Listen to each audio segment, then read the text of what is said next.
And we are live, and thank you everybody for watching the Daytripper Photo Show. It is episode number 109, and tonight we're talking about a full photo critique. We've asked the people in our Daytripper community to send us some photos that they want to learn more about, that they want us to give a little critique about. And they came forward in numbers.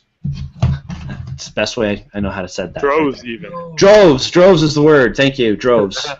You're the word saver. Thank you. We've talked about all kinds of really cool photography-related things on past episodes, but you know, it's the meat and potatoes is what's important, right? And the meat and potatoes of photography is the photos. So this week we're going to talk about the photos, and we're going to get into some positives and some things you can learn about them, and really try and get everybody understanding how to make that really great photo. So hopefully tonight's show will get you there. And with us, as always, our good friends. First off, there's Gabriel hanging out with us. Good day, sir. Evening.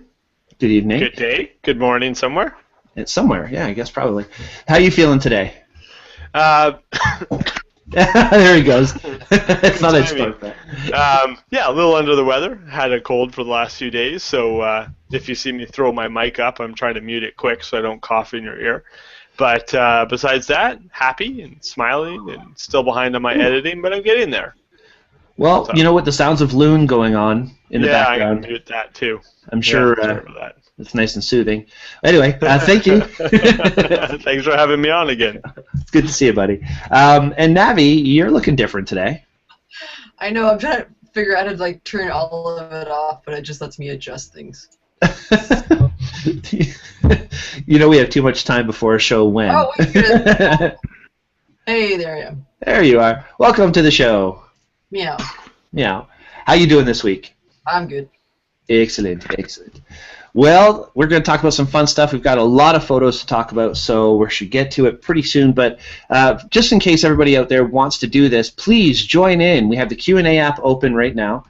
You are welcome to post anything you want, ask any question you want, find out as much as you want to find out, or give us your 2 cents of what you think about these photos. Because the whole point of a good photo critique is getting proper opinions from people who genuinely want to help you improve your photography. So if you're watching the show, you see one of the photos we're talking about, and you have an opinion, go ahead and chime into the Q&A, and when we feel it's appropriate, we'll roll it right into the conversation and get everybody mashing together. We already have one comment. This is from Maxine. Now, Maxine posted this before the show started, and I'm glad that she did, because actually Shelly, my wife, and I were just wondering how Maxine's doing. I haven't seen you in a while. She asks us, what do you know about Pixelmator? Pixelmator is actually interesting. It's an editing software for your Mac where you can go and do very quick fixes and easy edits and things. I don't know much more other than the fact that it looks really easy. It's only about $15 in the Mac App Store, and yeah, could be kind of cool. Available for the iPad. Looks a little bit like a, just looking at a toolbar and stuff, a bit of a Photoshop clone, just not as powerful. Maybe not to the level of Photoshop, but you know, the ease of use factor looks like more of like a Mac Fun product. You know, you can just kind of draw things on the picture. It looks very straightforward. Maxine, I really haven't used it, so I can't really tell you any more than that. But thank you for asking our first question of the show. There's a free 30-day trial. Yeah. It's got selection tools, so you can select out certain objects and change the levels of just those objects. It actually kind of looks a little powerful. It does, and if you watch the video for it, it's pretty fascinating. Some of the effects that you can just wipe right on the screen. So anyway, Pixelmator. Thank you, Maxine, for bringing that up, and maybe some folks could check that out. And speaking of things for people to check out. One of our community members for the Newmarket Camera Club and Daytripper Photos, his name is Brian Steves. He's got a Kickstarter program he just started. It's really cool. We'll put the link for it in the show notes. But I'll tell you guys, this guy has really thought this product out. It's essentially a device for holding your camera gear. Basically, it's mounts. You can do all kinds of brackets. I think it's called a bracket bot. And you can just basically build it to hold anything you want it to hold. You can have a tablet, a cell phone, a video camera, an SLR, like shoulder mounts, and so on. The entire rig is like $300, and you can build everything with what you get. It's like mechanics for your camera to hold all your camera. You remember mechanics, those little toolkits? You can build everything with it. step above Legos type of thing. Mm-hmm. Anyway, very interesting stuff. Bracket Bots, it's a Kickstarter program from Brian Steves. Check that out. And, of course, just want to mention something that's really cool about next year. The three of us had a meeting, and we finally locked up our wedding photography session. It's going to be on February 15th next year, and it's going to be awesome. Guys, kick in here for a second and just explain how awesome this thing is going to be, because you're both the wedding photographers. So, Gabriel, give a brief synopsis of what we decided for this thing. A 3-part session. It will be very awesome. You should come. Come out, everybody. So yeah, my original idea was to have like a session, classroom setting, PowerPoint presentation, the tips and tricks of the trade, and so on and so forth. And then Navi came in and added her awesomeness to it, and so now it's a 3-part session. So the beginning is the business of photography. Yeah. Right? Tips and tricks, what to have in your camera bag, what the role of the photographer is. Here's a hint. It's not just to take pictures. And then the after lunch, the quick lunch break, there will be an actual shooting opportunity. Shooting the getting ready pictures. We're going to have a couple models there. We're going to have some place settings stylized. We're going to have a makeup artist. The pictures of the ceremony are just as important as the pictures of the bride getting ready, having her makeup done, her mother helping her get her dress on. That famous picture of the mother tying up the back or doing up the zipper. That stuff's really, really important, and you have to know how to get it. And then after all that, we're going to have a quick follow-up session on just how to edit some of the pictures. We're not going to spend hours on the editing, just edit sort of 5 or 10 primary pictures to give you an idea on how to do that in certain presets and tips and tricks. Kind of just a review and just take a look at the photos that we got from the day. I think it's important, especially for wedding photography, to kind of have the opportunity to sort of, obviously you don't have the same time constraints, but to actually photograph something similar as opposed to just talking about it. Because a lot of it is, for photographers in general, a lot of it is about doing, actually taking the photo or going through the motion of doing it. Getting the mechanics in, getting the muscle memory of how to do it, how to change your settings, and how to interact. And talking about different lightings and what looks better on, the bride or whatnot. So. And then seeing the effect right there, right? Yeah. Tethering to a computer and having it come up on the big screen as you're doing it, and seeing the depth of field and all that, seeing the difference that it makes. It's going to be excellent. I can't wait for the session. I'm probably just going to be a fly on the wall in the background as these two awesome wedding photographers lead the trail, but I can't wait. It should be a lot of fun. That's on the website now, so if you're interested, check that out, www.daytripperphoto.com. And also, we should remind people that if you like our show, if you're watching the show either during it or afterward, and you want to give us a little bit of love, click like, subscribe, share the show with your friends. Let people know we're doing this. We've had 109 episodes. We're going to be finishing off this season, not next week, but the week after. Until the new year. We have 2 weeks off. So in this time, tell the world that we're doing this show. It's a lot of fun. We try and give a lot of really good information for everybody as you watch. Join the Daytripper Photo community on Google+. This is awesome. In the past year alone, the community has grown by about 100 people, and it's people who are all interested in helping people make better photos. It's no attitudes, it's no egos, and I really love the vibe that we have, and everybody contributes. Actually, I just made a post on the website. I have to send that out tonight, thanking specific people for all the efforts that they do for Daytripper Photo. And it's been a great year, and I just can't look forward to next year enough. It's going to be a lot of fun. So join that community on Google+ and be a part of everything that's going on. It's so fun. And of course, the last thing I want to talk about before we get into the actual photo critique is to thank our sponsor, our show sponsor, LensPen, for all the great prizes that they've given us throughout the year, and all the things that we have still to give away. We have our photo contest this week, and yes, people actually submitted for the photo contest separately from the critique, which is really cool. So we have some prizes to give away. We're giving away a couple lens pens, the standard lens pen and the mini. Actually, guys, check this out. I don't know if you know this yet. I just got this Nikon D70S. It was actually in the recycle bin at work, and yeah, I brought it home. I put in one of my new batteries, and it works perfectly. So I've got a new Nikon D70S right now, and it's pretty sweet. And I got out my lens pens earlier today, and I gave it a full clean. I cleaned the sensor. I cleaned all the little nooks and crannies. The thing looks brand new. Oh, and Gabriel, you have an experience with me recently when the lens pen stuff came in really handy. When we were shooting at the Vaughn for the Vaughn inaugural ceremony. Yeah, I was thirsty, and that wasn't good for Gabe's car. I got a bottle of water from inside this thing, and I was like, "Oh, Gabe, here, I'm gonna pour some water." He goes, "Yeah, but just don't spill it."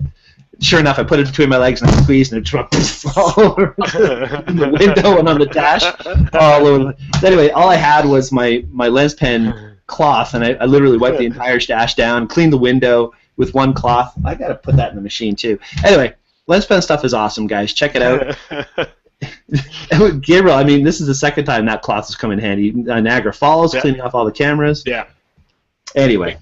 I always use a rapid strap, and the one that I have, the rapid strap that I have, has the big sort of container here with the flip out area, and I always have a lens pen and the lens pen cloth, the microfiber cloth in there, and I use it probably, I'd say, 12 times per wedding. Mm-hmm. You know, just all the time. You got to keep your stuff clean, right? Yeah. I think we have to give Navi some lens pen stuff. I don't think you have any yet, do you? Hook me up, yo. I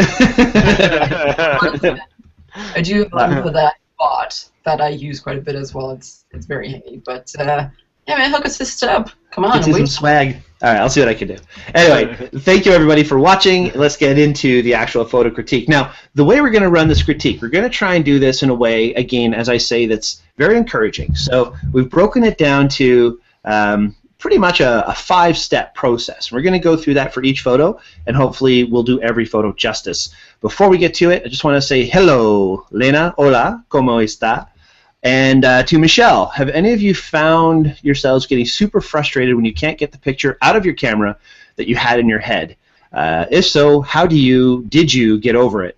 Okay, now first of all, if you haven't had that problem, you're not a photographer. Yes, yes, and yes. Exactly, right? And we all come across that issue. I don't know if you've seen the photos I posted recently about the beer, the bubbles going up the beer. Totally not what I was after. But, you know, I tried to do the best I could do, and I got something I really liked from it, and that's what I went with. What do you guys think? That's a good question. I always have that, you know, sort of thing where you finish the entire shoot, and you're like, okay, you know, you're pretty happy with what you got. Then you go home and look at it, and you find all the different little things that you could have changed or made better.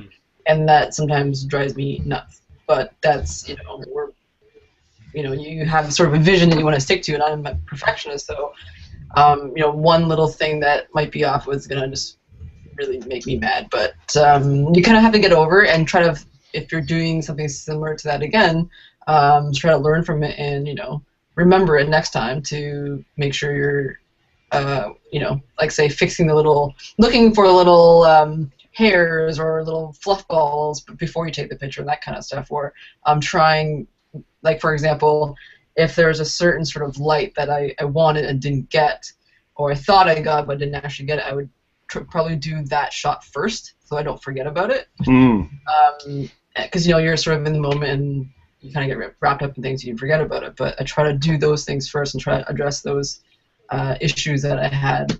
But yeah, you know, it happens all the time. Or you, like, from the food stuff I've been doing, I have this vision of what I want, and then it takes me 30 minutes to get one shot that looks sort of close to what I wanted. And that's usually the first shot you try and take, isn't it? Yeah, and I go back and I'm like, oh, that was fine then. And it's over. One of the big things for me is following a lot of professional photographers on Google Plus and 500 Pics, and every now and then they'll share one of their before and afters. And you look at these, you know, photographers that are, you know, they've been in the business 40 years, and they show you the picture, you know, before Photoshop and the picture after Photoshop, and you're like, oh, wow, okay, I could take that first picture, you know. there is a lot to be said about getting the picture that you want right in the camera, but in all honesty, a lot of times it's just not possible.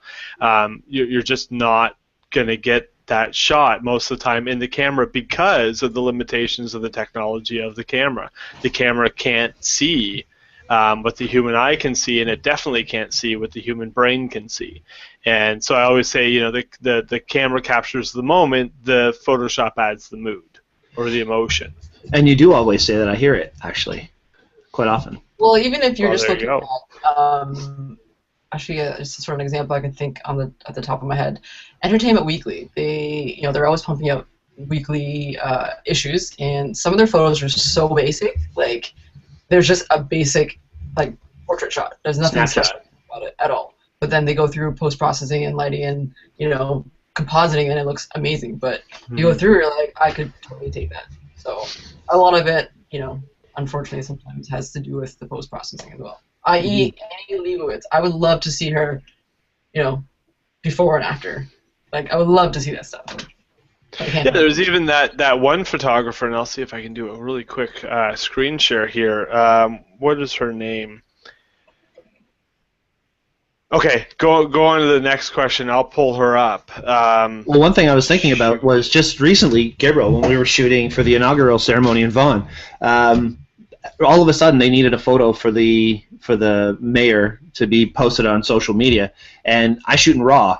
So here I am with all these photos that I've shot in RAW that looks like crap in the camera. I mean, they're not anything like I would have handed them to say, here you go, take this photo and make the mayor look good. And right. At the last second, here I am trying to find a computer to open this RAW file and edit it, and some guy had an iMac, and I went back there and tried editing it up, and yeah, it's just sometimes you just don't get what you need, You visualize, you try so hard, and if I had just shot that in JPEG medium, like you suggested, Gabriel, it would have been much easier. Sorry, go ahead. What you got here? So this one here, I'm going to try and get a better... So this is this photographer, Lisa Holloway, that I'm just absolutely in love with. Sorry? Oh no, I think you talked about her recently. Yeah, I've mentioned her before, and I'm going to be doing some training with her. But a lot of, she uses a 200 millimeter, I think it's a 2.0 fixed prime lens. It's like a $7,000 lens. Is that Nikon? And, I think it's a 135, isn't it, that she uses? Nope. No, it's the Canon 200 millimeter prime. Oh, 200 okay. Jeez, I'm trying to find this actual shot. I've got it here, but it's not a very good version of it. But anyway, so this is one of the pictures that Trish and I look at, and we absolutely go gaga over it. And if you see the original, that kid is not sitting in the wagon. The wagon's all by itself. The kid's in a different part of the road. And so she just takes the elements of the pictures and then puts them together into these beautiful images, like this one here, which is super small. So I'm going to, if I go back to here, is it still going to share? Yeah, okay, so most of these pictures here that you see, like those leaves and stuff weren't in the original image. Those are all added in post. So she gets a good picture to start with. Great depth of field, nice color, nice tone. But if you look at her before and afters, they don't look anything like what you're seeing, right there. So visualizing the photo is a lot more than just going click. It's having that picture in your head that you're trying to achieve, getting the core elements in line, and then making the photo afterwards sometimes. Yeah. Yeah. Excellent. I guess you're going to have a concept to start with. Mm-hmm. And that's a hard thing to do as well. I mean, there's a lot of times when it's like a writer's block if you're an author. You're trying to think of what you should write in this page, and all you get is nothing. So it's like photography. Sometimes you want to make an epic photo, and you're just like, what is it? At least for some people. I never have that problem. And then I wake up. Remember Rick Salmon's picture, Cranes in the Mist, Cranes in the Fire Mist, I think it was called. It took him 14 years to get that picture. Huh. Going back to the same place at the same time of year, shooting on the same type of morning, and it was 14 years until he got the picture that he wanted. Persistence pays off. Yeah. Now, speaking of that, what was the name of the photo? Cranes in the Fire Mist, I think it was. Cranes in the Fire Mist. And now we have an amazing photo with our own photo critique that Ron L. posted called Fire Eater. You see that segue? See how I did that? There you go. There you go. You want me to... Yeah, kick it in there, big guy. All right. I'm going to kick it in there. Okay, so the photo that we're going to talk about, this was shared by Ron. We're going to start the photo critique off, and the first thing I want to say about the shot is it just makes me happy to see this photo. I love the vibe of it. I love the feel. Very gritty, and Gabe's got it up here. Beautiful. So if y'all could see this, y'all, I'm getting southern here for a minute. If you could see this photo clearly, the vibe of it is excellent. There's a lot of drama. There's a lot of motion, and if you know me, you know I love motion and sharpness in the same shot. So this is like a me photo right off the bat. Certainly something that I want to make one day if I'm lucky enough. So first of all, congratulations on that. Navi, what do you think? I really like it as well. It really caught my attention. I thought it was a bird at first. So looks like a phoenix, eh? Yeah, so I clicked on it to take a closer look, and I guess by the title too, the fire thing. But yeah, I know it's great. I love the motion of it. I like the sort of the slow shutter thing to kind of give it something a little more interesting to look like, as opposed to just somebody holding a fiery stick. Right. Now, it's a little difficult because there's no EXIF information intact, so we can't see what the shutter speed is, the ISO, and it's kind of important for that because, Navi, you made a point about the processing on this photo. Yeah, the only thing, for me, was the vignetting. It looks a little heavy. I understand, you want to bring the attention to the subject and what's going on there, but it's just really drastic. Like, there's no sort of gradual, kind of light to dark in the corner there. It's just very dark corners. And there was, I think you and I both saw the little light, the lit signs or boxes, something in the top left corner there that was a little bit distracting. So, maybe a crop to get that out of there. But yeah, just the vignetting was, for my taste, a little bit heavy. Gabriel, what do you think? It's a great picture. The mood of it, the feeling that it gets is a good feeling. It reminds me of you were saying recently one of the photo projects that you were working on was Happy Accident. And there's a picture that you were taking of a hallway of an abandoned building, and I walked into your frame, and you ended up with this cool sort of ghostly image. Right. And this is the kind of picture that I would take in an event, purposely trying to take a picture, but then look at my camera and go, "Oh wow, that turned out awesome." For sure. Yeah, it's sort of a happy accident. I love the shot, love the motion, and again, the only thing that I would say that could improve and to think differently about would be knowing that light draws the eye. The most bright thing will always draw your eye. So what's the most bright thing in the photo? Obviously the phoenix, or the flame that we see. But some of the other bright points would be the light on the wall. As Navi suggested, along the left side of the photo, exactly where Gabriel's highlighting here. And one thing that's kind of a small detail that draws your eye are the bright jeans behind the fire blower. Now, I hate to say it, but if the eye is going to be drawn to that, all you're really seeing is, and I know it's pulling my eye away from the flame or from the phoenix, it's kind of pulling my way to like the crotch of this person behind, and you know what? That's not my business, right? So. What you do behind closed firefighters, exactly. Fire players. It's all up to you. But if that's going to draw the eye, something you can do is possibly maybe darken that down with a little bit of what's the word I'm looking for? A brush tool. Just kind of brush that down a little darker. Selective edit, yeah. Yeah. I don't mind it too much, because it's part of the motion of the trail of the light or the smoke or whatever that is. I didn't notice it until you pointed it out. Well, that's good. Yeah, I'm just sort of, you look at the fireball or whatever, and you kind of follow the trail and the streak, and then you kind of see it, but it wasn't something that I looked at right away. So.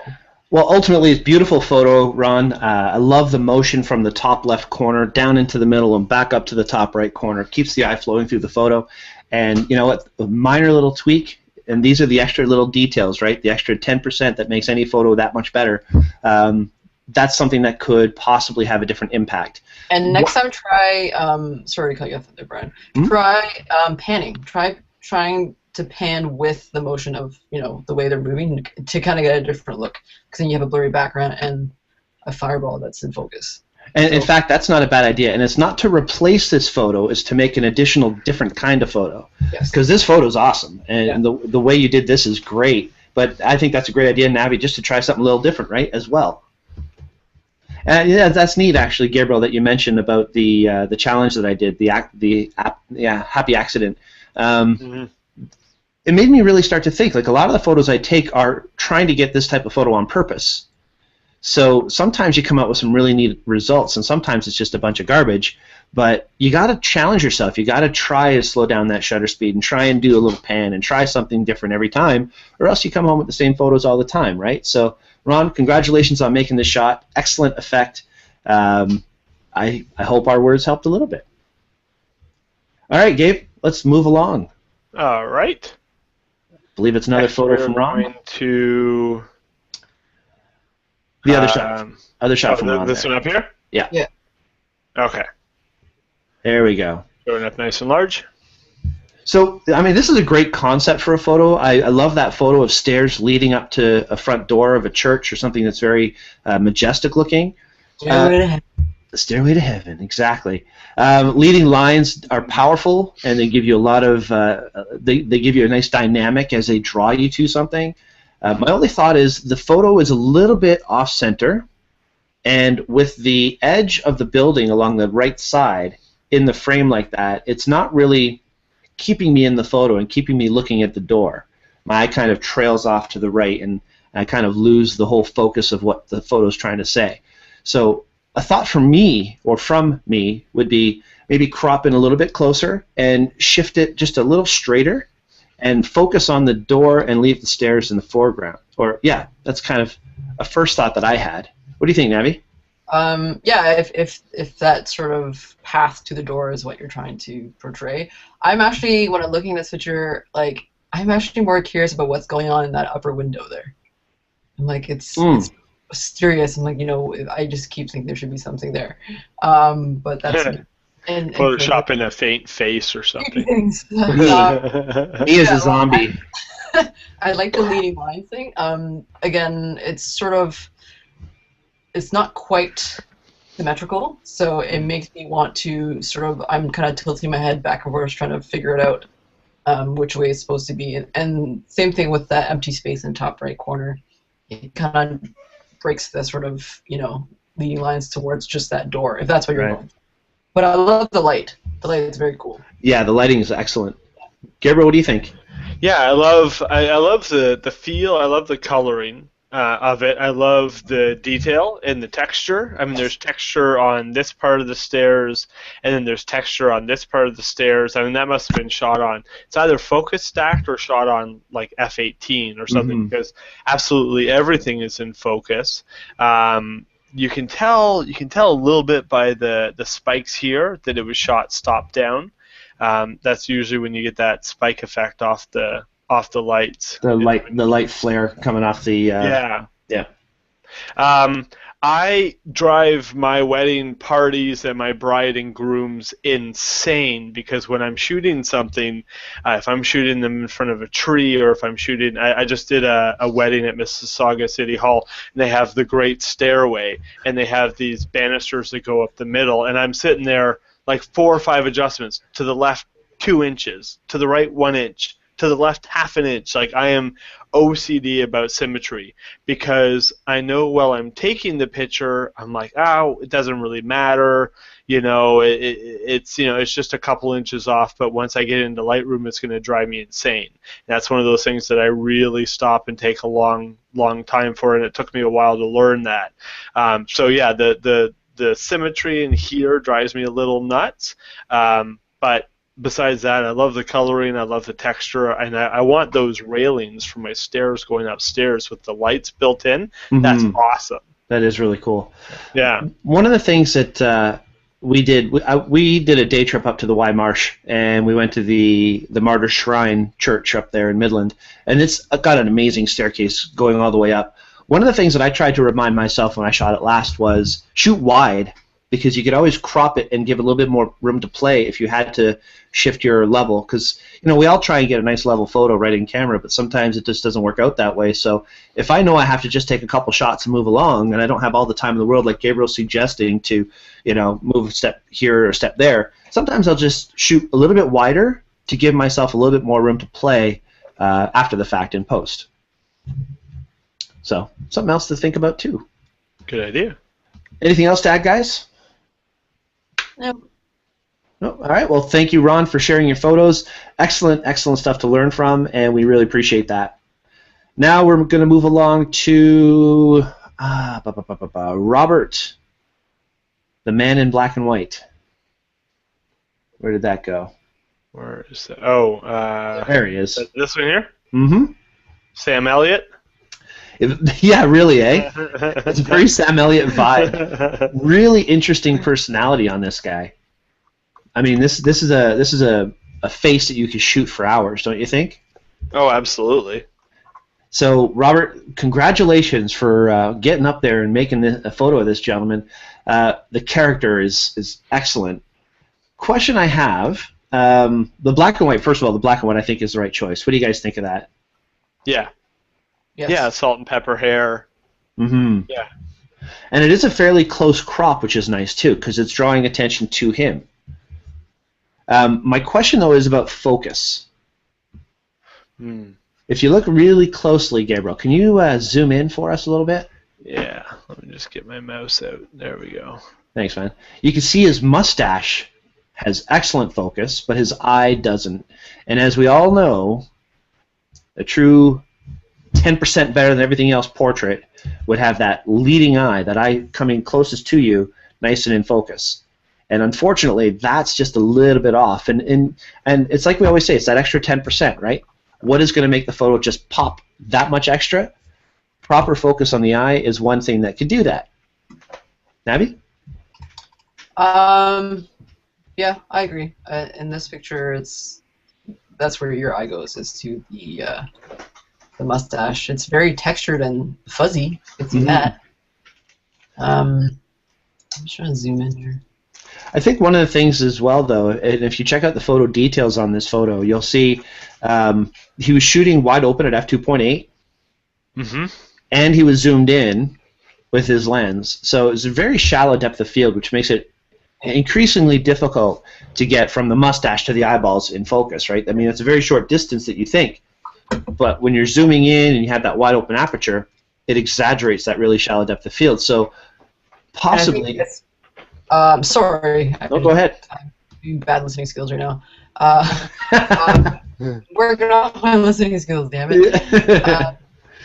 I get excited. I want to, do it. Things. I just say, especially for a character like this, like you want to see what is going on. Like, what's he about? Like, and that was where the focus on the eyes would really kind of bring your attention to that more. Right. I mean, the beard, the mustache, it's obvious it's there, but like, you look at this picture, I'm like, what is this guy doing? Like, what's his story? Oh, he definitely has a story. Yeah. Yeah, it's an extra amazing personality. It's like you say, you just wonder what he's thinking, what he's doing. Yeah, but I like the black and white though. I think it works really well with this. Gabriel, any thoughts? Yeah, I was just binge watching Community. And in the last season, Sam Elliott shows up a bunch of times as this, hippie, free-loving kind of guy. And as soon as I saw this, I thought Sam Elliott has got a great feel, great vibe to it. The fact that his head is tilted down and his eyes are looking up is just sort of the perfect pose for somebody like this. And you don't know if they're Sam. Oh, what is it from that biker TV show? Sam Elliott? Is it that TV show with all the bikers? No, you're saying you know Duck Dynasty, but you don't know Sons of Anarchy? Sons of Anarchy. Okay. You don't know if he's Sons of Anarchy or Gandalf the White. So you're looking at that, you're like, should I be terrified or asking him for wisdom? It's a great shot. It's good duality built into it. Now imagine he turns his eyes a little bit into the camera and gives a little twinkle. Creepy. Totally different level of intensity there, right? So now I don't want to say it's overexposed, but if you look at the front of his head, the whitish parts of his hair, and it kind of blends into the white part of the sky in the background. So possibly a little bit of help with the slider tools in Lightroom with the highlights. Just kind of pull the highlights down a little bit sometimes, and you'll start to get a little bit more detail back in that area. Other than that, the only other thing I could possibly think is that Ford logo. Tread lightly.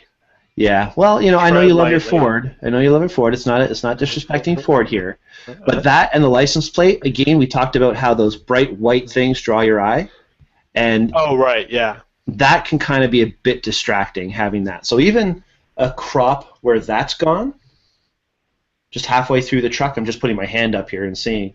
And it kind of, or even if the truck's there and you just clone that out or something. Yeah, clone out that and tone that down a little bit. Yeah, something like that. Again, it's that extra 10% is what I'm talking about. But it's a great feel. We all love the photo, and really with a slight little tweak is all you'd ever really have to do to change something like this. Very cool. Nice. Thank you, Robert, for submitting that again. All right, the next one would be the young girl portrait from Lori. Is that this one? Yes, it is. There you are. Now, you guys had a lot of really good points. First, I'm going to draw attention. Oh, before we do this, guys, just remember the Q&A is still open. So if you have any points you want to make on these photos that will, complement what we're saying or contradict what we're saying or anything you want to say, please chime in. Let us know in the Q&A what you're thinking, and we'd be more than happy to discuss your views of how you differ from how we're feeling, and we'd love to hear all that. All right, so in this photo that we see, the first thought I thought was, okay, there's lots of comments. Let's see what they have to say. And as soon as I see that Ross has made a comment, my ears perk up, my eyes tune in, and I want to know what he has to say. So Ross says, it's nearly a perfect Rembrandt light. Her expression is real. Composition is great. The only thing I would suggest as an option is to push a second light onto the backdrop and make it 2 stops brighter than the light in your subject. Then expose the subject to the right 2/3 of a stop for high key look. Now, again, this is a subjective thing. He even says that because she has great skin, you don't want to blow that out or make it too yellow. So the thought of blowing out the background was the first thing. And Lori thanked Ross. She hopes to get a second light someday, but for now she's stuck with the one. So many things to buy. Yes, I know. Tell me about it. But you guys had a different opinion on this. Navi, what did you think when you saw this? The first thing overall, it's a great picture. The thing I noticed was the lighting on the left, like our left. It's I don't know. It looks uneven or something. Like there's something about that's like it's racking my brain. Like the color temperature to me, it looks like there's like a window there's some light or warm light coming in, because you can see on her ear and sort of the side of her chin. So I don't know if I don't see it in her eyes, any catch lights of another light source, but it makes me wonder. I want to know what's going on there. So you're referring to the light on her shoulder, on her right shoulder? Yes, yeah, and like the color temperature is a little bit different. It's a little bit warm compared to like a flash from the studio, right? So I'm just trying to figure out where that light's coming from. So Lori, if you're watching the show right now, I know you do watch the show occasionally. Maybe you can kind of chime in and tell us if there's a window on that side or what possibly is going on there. The other thing that I noticed, this is being picky, but there's a strand of hair on her scarf that caught my eye. A little thing there. So I think it's fine for practice for portraiture, but like if you're doing it for clients and stuff, that kind of stuff is distracting, and you gotta make sure you clean that up. But that's that 10% we're talking about, right? Yeah, because that was one of the first things I noticed. I know it's weird, but I saw that. Now, this is the kind of photo that would be amazing for stock photography, don't you think? Yeah. Like a corporate. Yeah, this is it's sort of on a plain white background kind of thing. They love this kind of stuff. Just make sure you have photo releases for that, though. Just don't forget. Well, you can upload it without a release. It would just have to be used as an editorial. Yeah, but that's a whole other thing. And Gabe, you mentioned, I guess, something about the background. Yeah, just in sort of looking at it as close as I can get to it, I have to wonder if this side here, you can see around the ear, you can see some sort of discoloration there, and down here you can see, it looks like, to me, it looks like the left side is natural, and the right side has actually been cropped out with a different backdrop added to it. You can see either that or some editing, but this, I know sometimes when I select something out of Photoshop and add a different backdrop, I get some of these effects here, and I have to add some feathering and some softness to my selection tool to get rid of that grain around the ear there. And I was just wondering if that was the case, because it looks like there's a bit of a gradient to the light here, and there's no gradient at all whatsoever here. And if that is the case, then I would probably just go back and just fix the selection a little bit. I love the photo. It's a great, happy photo. It looks like not only was the face of the person captured, but a little bit of the character was captured as well. You got the cute little dimples. Great photo. It's just when I look at it closely with the photographer's eye, and I may be wrong, but I don't think that I am. It looks like there was either some post-processing or some cropping there that could just be touched up a little bit. And even as Ross says, it's a very natural-looking pose. It's like you say, great smile and so on, very natural, and that is so key when you're making a great portrait of somebody. So I love the portrait, and just some tweaks on processing potentially is what I'm gathering from from our panel, our amazing panel. And the light coming from her right side on her shoulder there is a bit harsh, but beautiful shot. Thank you, Lori, for showing us this one. All right. So the next one would be Michelle's family portrait.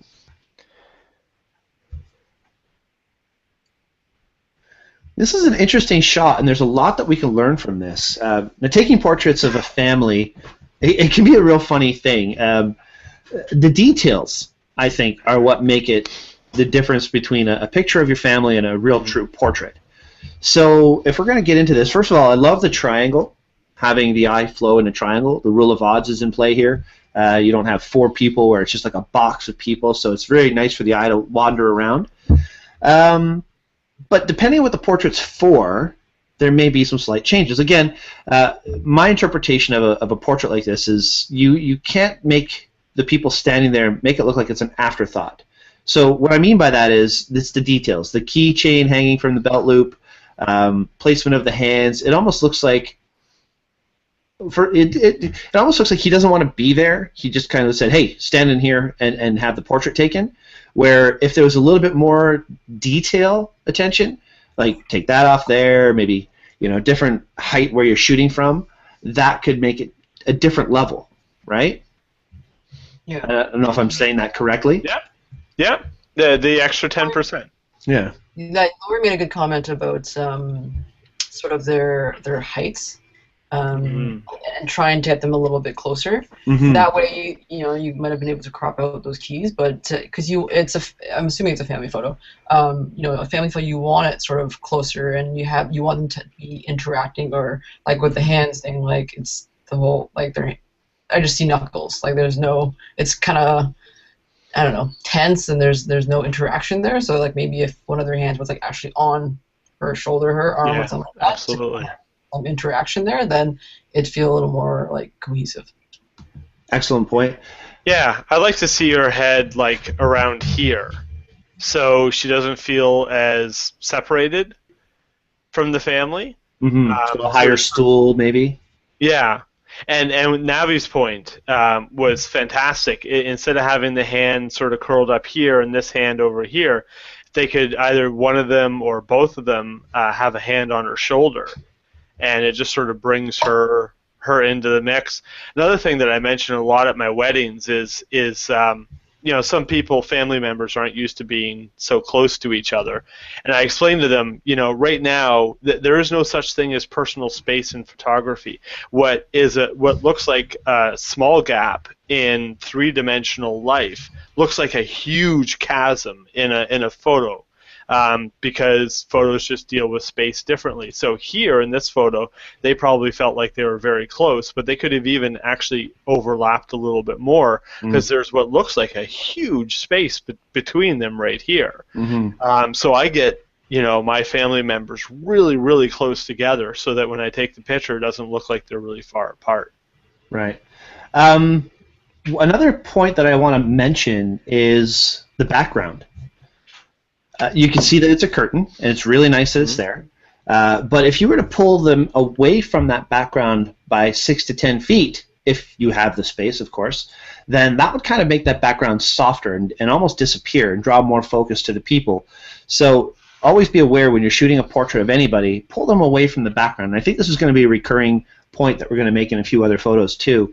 When you have people so close to that background, it's virtually impossible to mask that out without post-production. So by zooming in, by opening the aperture a little bit, can you click on photo details for me, please, Gabriel? Sure. Okay, so you see 50 millimeter f/16.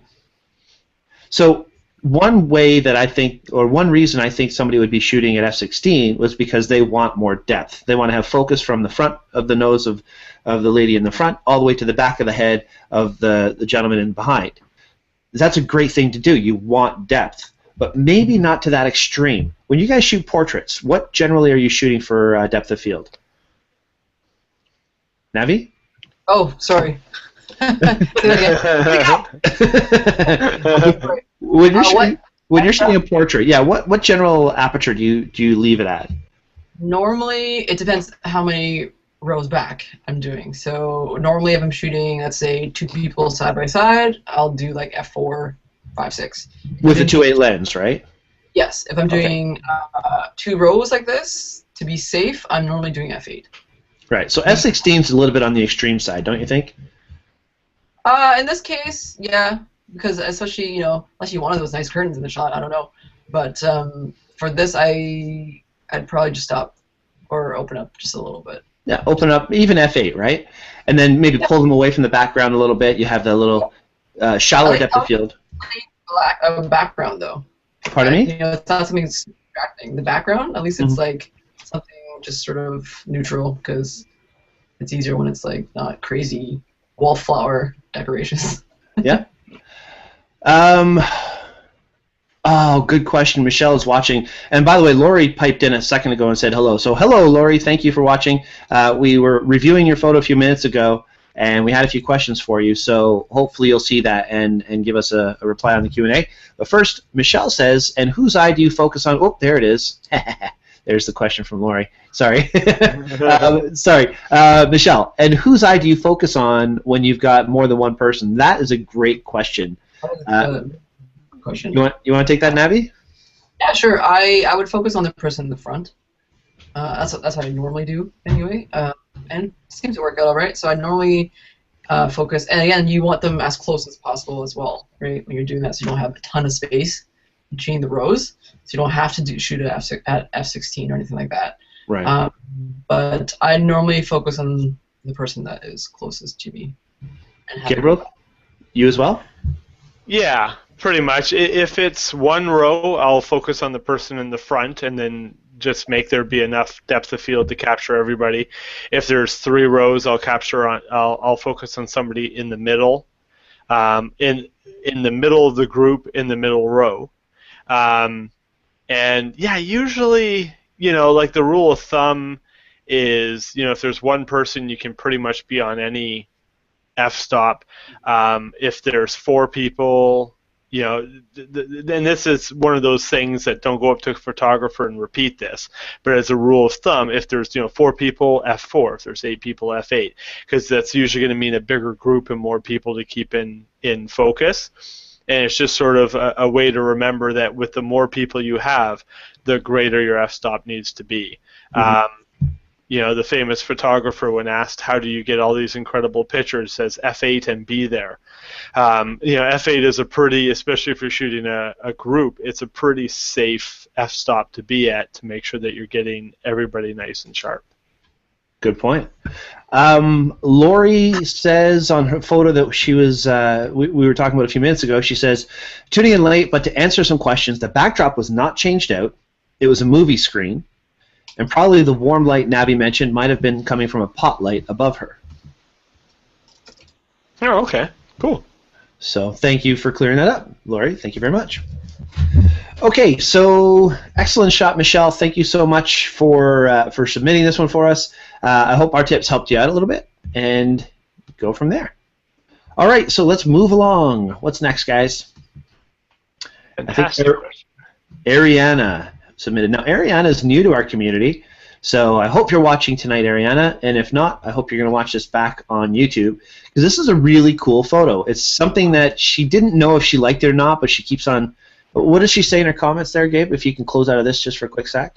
Yeah, sure. I'm pretty proud of this photo, but any suggestions would be much appreciated. There you go. Thank you. So, you know, people are attracted to photos of their own for a lot of different reasons. For me, I love color. I love the nice bokeh that you're getting and the softness that you're getting from the color. A few thoughts that I have, though. Like, first of all, when you zoom right in on the blur, like this is, I think she uploaded a full resolution photo here. So when I zoomed in, I was able to get right to the very, very tip of the colored blur. It's a really interesting pattern that's on there. So I'm kind of curious how that happened. It almost looks like a moonscape on the tip of each little light. It's kind of neat. Very but cool. Yeah, you know it what is. I thought it was a water drip. I thought it was like a stack of like pencils looking down. Ah. Like colored pencils. I was like, yeah. That's what, and then lit up. It's a neat little pattern on the tip, and that's a good indicator, you know, something like that, like a stick of some kind. But the shapes are kind of softer and sort of more translucent, so I was like, maybe it's not that. I don't know, I love this picture. At first I thought it was a firework, but they're much flatter tips than what you'd see a firework. It's very interesting. What the bleep is at, I guess. Yeah, they definitely apply what the bleep is at. So what I thought, though, was interesting when you see a photo and you love it, but you really don't know why or something like that, there's usually one or two things that are a little bit off that make you feel that way. One of the things in this shot I think would make it pop a little bit more would be just a little bit more vibrance or saturation in the processing. Make those colors just pop out just a little bit more. They're a little bit muted right now, and when you make them pop, that, for me at least, because you know I'm a bit colorblind, it would really draw my eye a lot stronger to it. A second thought would be maybe crop away some of the black. If that was an Instagram square sort of thing? Yeah. I like that negative space. Okay, we'll go for that. Explain what you mean. Who, me? You. Yeah, like I in your position. Step up, woman. I like that, all that negative space, because it really brings my attention into this block or circle of color, and there's nothing else. And this is why I didn't think it was a firework thing, because I was like, there's nothing else around it. Like, there's no highlights of, you know, or light of any other source. So I don't know. I know you can crop it in and make it fill the frame, but for this, I think it's really cool the way it is, and it's kind of like a poster-y kind of thing. I mean, it's as a poster, you know, an abstract poster. Yeah. Yeah. There's some motion trails in there. You can see a little bit of, even though, what was it shot at? 1/30th of a second. So whatever it was had to have been moving. Yeah. Pretty slow. Yeah. Well. Or maybe it's those fiber optic cables, you know, on Christmas. That was my first thought. Yeah, 'cause those move. It could be shot from straight above. It's very interesting. It's a neat photo to have a conversation about. Let's go to the settings for a quick second. 4000 ISO, f4.2, and 1/30th of a second. Maxine has a question. She says, how did she create the black background? That's a great question, because if it's like we're thinking maybe light sticks or something like that, or fiber optic, there'd be a little bit more detail there. The aperture is not closed all the way down. The ISO is very high. So it makes you wonder, like, is this taken at nighttime? Is it a firework that's just popped, and at a 30th of a second you're not getting a broad spread? See, the other thing, too, with a firework, you don't normally get all those different types of colors in a firework. Usually something that blows up like that, it's all one color. It's really interesting. I'd love to hear Ariana's story behind the photo. But nonetheless, it certainly generates a lot of discussion, and you know, it's nice color, and it's very contrasty with the black and the color. Again, I think I'd pump up the color just a little bit more, saturation or something. I bring a bit more red, and with the vibrance, a little more blues. Very cool. Very neat. Okay. Yeah. Now, actually, one more thing to think about for this: zoom blurring, or maybe focus blooming. Have you guys seen that technique before? Yes. The focus blooming technique, I think, is so cool. I'm going to do a quick screen share here, and then I'm going to scroll a little bit here. But I think it's worth talking about. So this is a focus bloom photo that I found, which is really interesting. It's after you've taken the photo, like while it's shooting, you change your focus, not zoom in. And by doing that, you get these nice soft bloom kind of pattern. So if it is a firework, then this is something else that people can try. Instead of zooming in while you shoot with a slow shutter speed, try changing your focus while you do it. Could be a lot of fun. Anyway, that's awesome. It is so awesome. It is so awesome. And thank you, Ariana, for joining the Daytripper community and for sharing your photo right away. That's pretty awesome. Thank you. All right, let's move along. Icy water. Icy water. I'll find that. Oh, this one here? Yeah. All right. Okay, now, excellent photo, really interesting, and it's the kind of photo that the minute you look at it, you think, what is that? You start digging in deep. I think, Navi, you had that approach. It's like you see all the white, and then you're like, well, what is that? I guess it's snow. Snow. Okay, so Lori says it looks like the snow is blown out, a little overexposed. When overexposed, you lose the detail and the texture. Have you adjusted the highlights and whites in the histogram to ensure that they're all in range? This is a very important thing. To get the exposure in the rocks and to see clearly into the rock, you can't have too much darkness in the photo, right?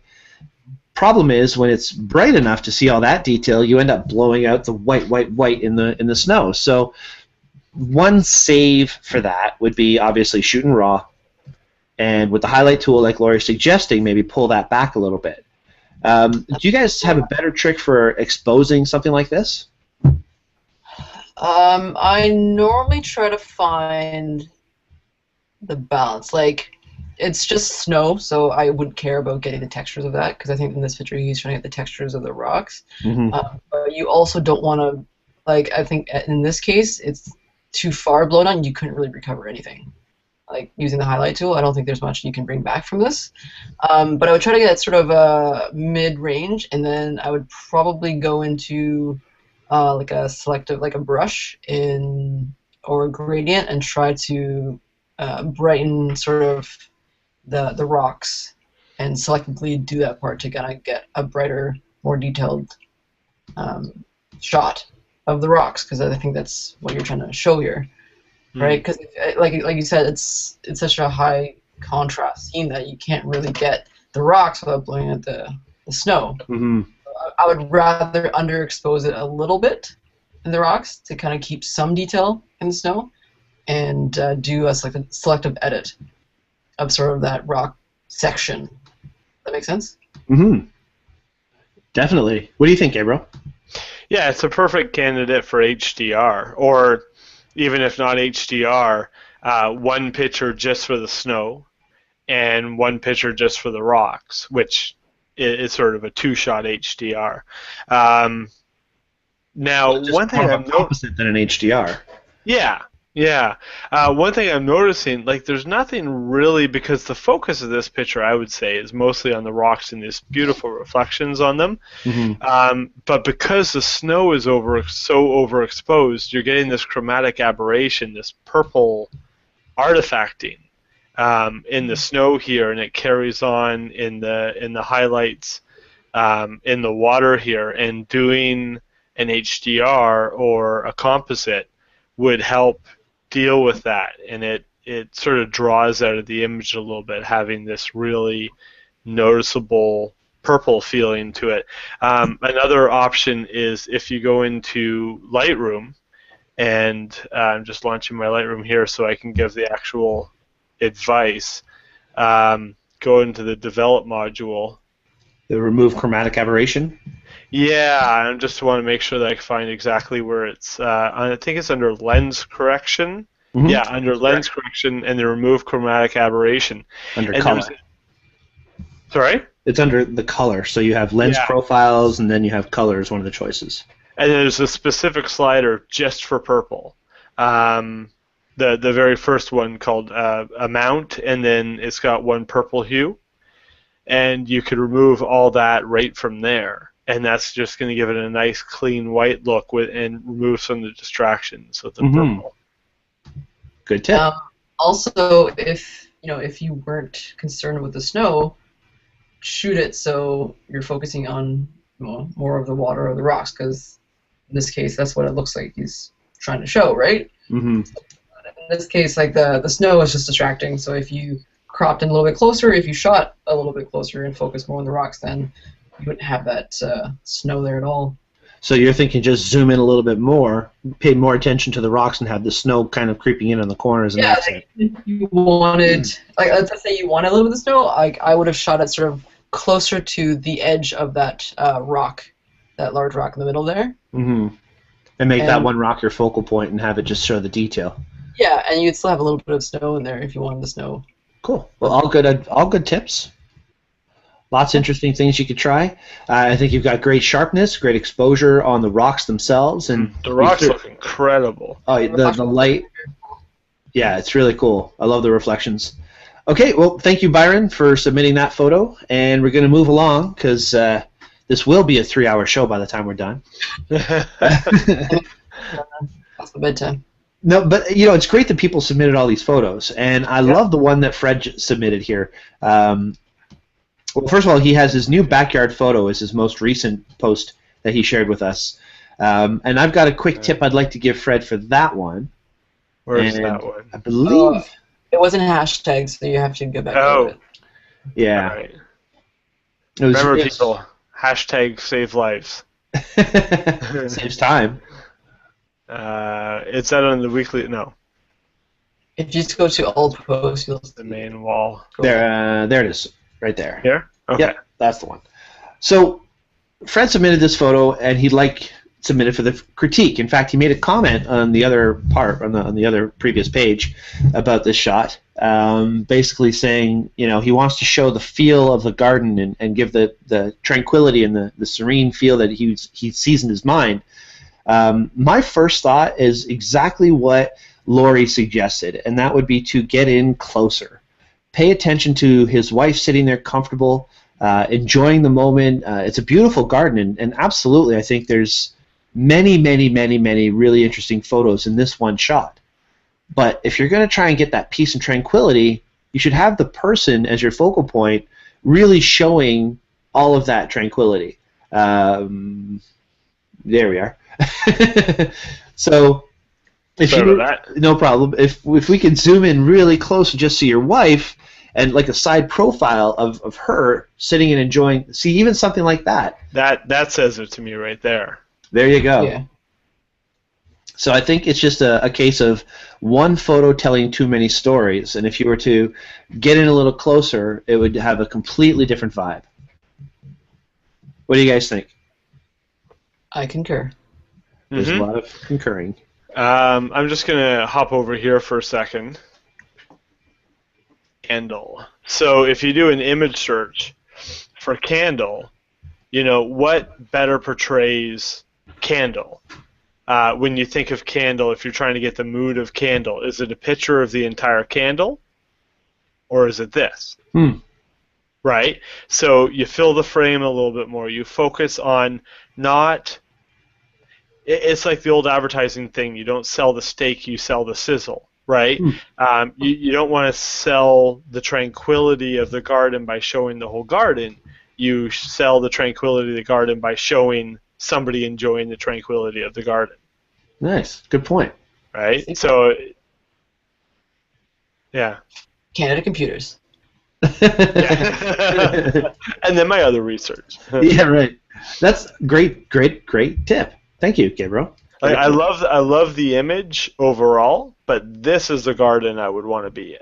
Yeah, because you know, I mean, that little shack in the back doesn't really translate to tranquility, right? It's like, oh, gotta work. Yeah.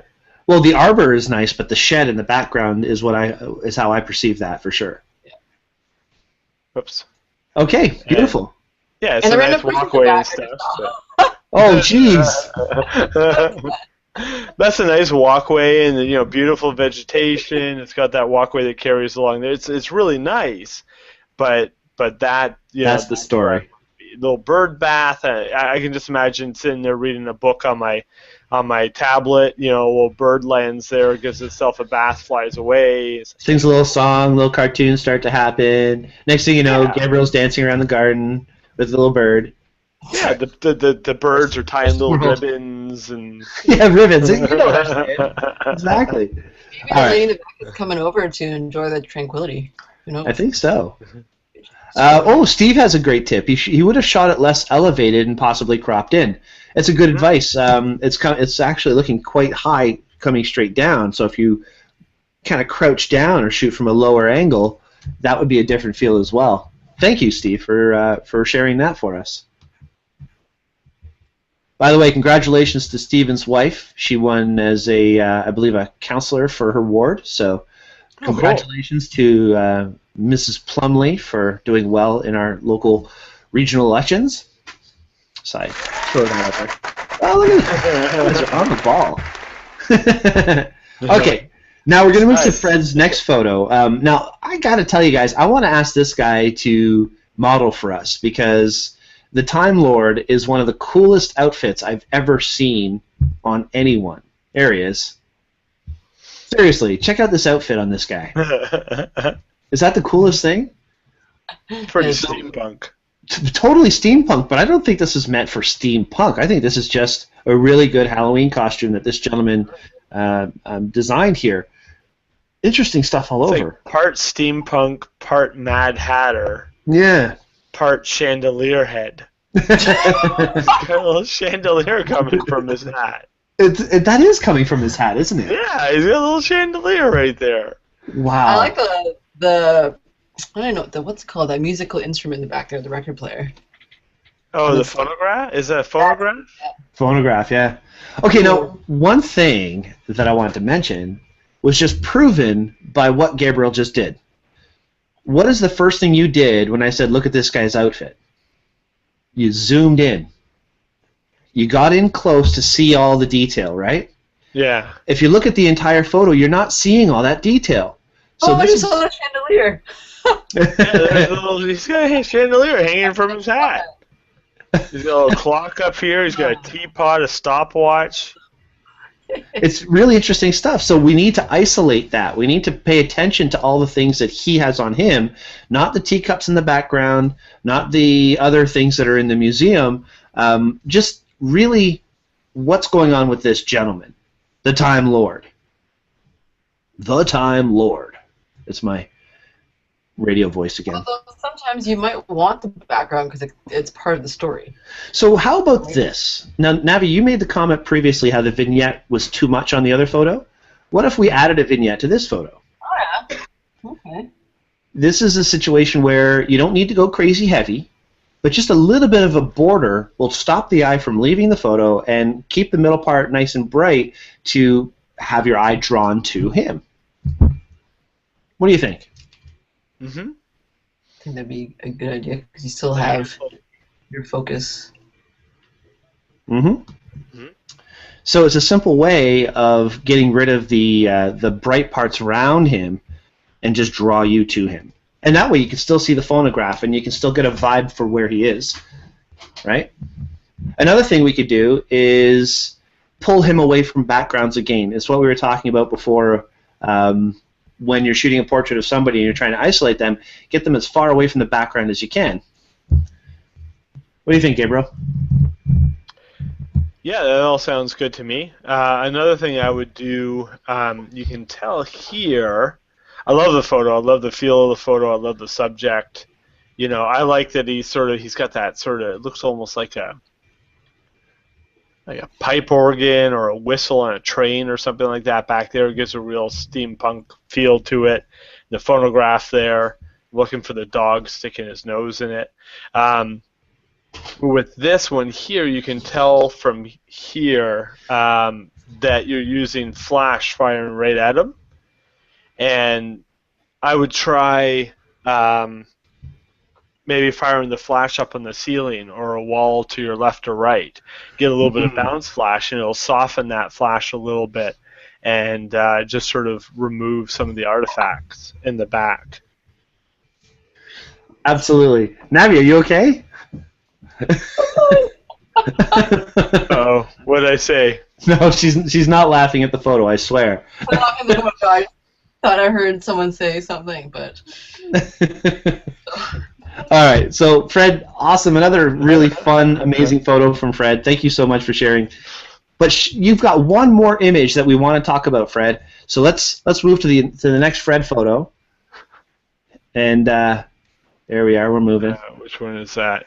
That's the group photo from his Halloween party. Oh, right. Because you can learn a lot from this picture. That wasn't hashtagged. Just give me a second. Navi's dying. Are you back with us now, Nav? Are you good? No, I need to hold on. Just keep going. I'll find my way. There it is.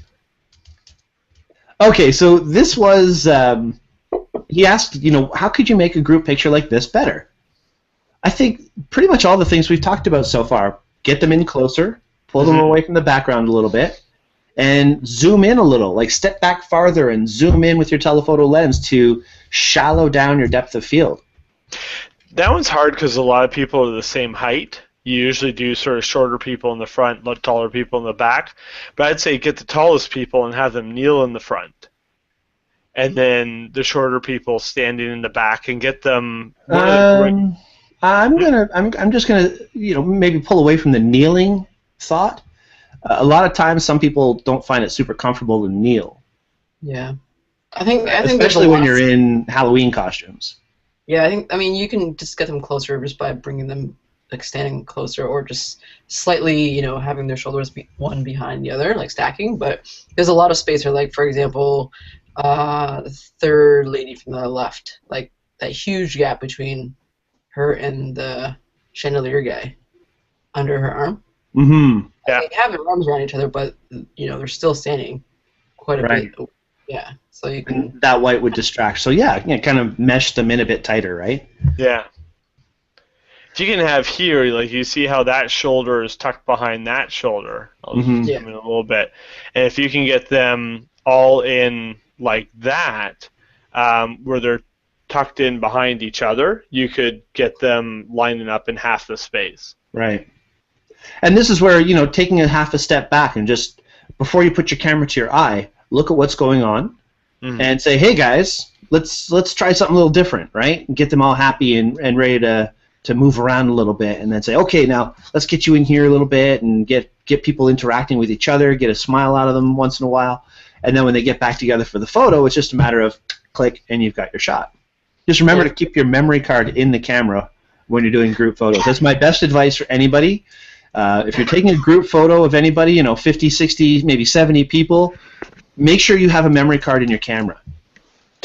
Sorry, I didn't when I shot the Camera Club portrait on the past Tuesday. That was a joke. 3 or 4 photos later, need a card. There's also blinking here on the right. There's what? The lady is blinking in the brown on the right, second from the right. Oh, yeah. Oh, right, eyes closed. Like that, yeah. Well, that's really, sometimes inevitable. Yeah. yes, but I mean, you really gotta check that when you're doing group shots, and you just tell them like 1, 2, 3, don't blink. I just yell it, and I mean, there's always that one person who probably will, but you gotta make them aware of it. When I line people up, I get my camera up, and I just realize I'm on screen share, so you can't see me. And I do a countdown. I got this from Peter McKinnon, and he always does a countdown, 3, 2, 1, and then he takes the picture. And as I'm counting down 3, 2, 1, I'm taking pictures. Yes. So usually it's the first couple pictures are the actual usable ones, and as soon as it gets down to 1, people tense up. And then, there's usually somebody who's like, ooh, something shiny, and they're looking off to the side and stuff. But I take 3 or 4 or 5 pictures of each one because I know inevitably somebody's going to blink and somebody else is going to squirrel. Mm-hmm. Yep, I do the same thing. Paul says he would remove the skull sign door closers. I would remove the skull sign door closers. The big skull? Is that above the skull above that head? Could be. I think this isn't probably a shot that you really setting up though, right? The skull sign and the door closers. Oh, I see. Okay, well, Sorry, what was that, again. Abby? Pardon? So what was that? Oh, I was saying, this isn't really one of those shots that you're really setting up for, right? It's kind of like, okay, everyone get together, we're going to do a quick snapshot. Yeah. Kind of thing, right? Now, again, this is where using your lens and using your technology can help you. By stepping back further, zooming in, flattening your depth of field, having them come in closer, you're going to blur or soften out some of that background. It wouldn't be as noticeable. Yeah. Or, like, this looks like a kind of neat wall. And if that's sort of half the wall, and there's another half to it, I would have taken the shot on there. One of the key lessons in photography is that the backdrop is just as important as what you're taking a picture of. Mm-hmm. Very true. So a lot of times I'll spend just as much time finding the perfect backdrop as I will taking the actual image of the people in front of it. Mm-hmm. Well, Fred, excellent stuff. Thank you for submitting. Hopefully these tips helped you a little bit. But we've got to move along. We've got a few more photos to get through here today. First, we're going to talk about, let's see, Jordan. Jordan submitted a photo, cat in the basket. What the internet is for, cat photos. I was going to say, this will be Navi's favorite shot. I've taken one cat photo my entire life. That's it. Well, if you were around my cat when she was around, you would have taken a lot more. Toxoplasmosis, people. Google it. Toxoplasmosis. You'll get rid of your cat immediately when you find out what they do to us. Gabriel and your little scare tactics. This is such a cute cat. Right, science. Awesome, cute cat. Beautiful photo. Nice color in the background. Gabriel's dying. It's okay. He'll be back.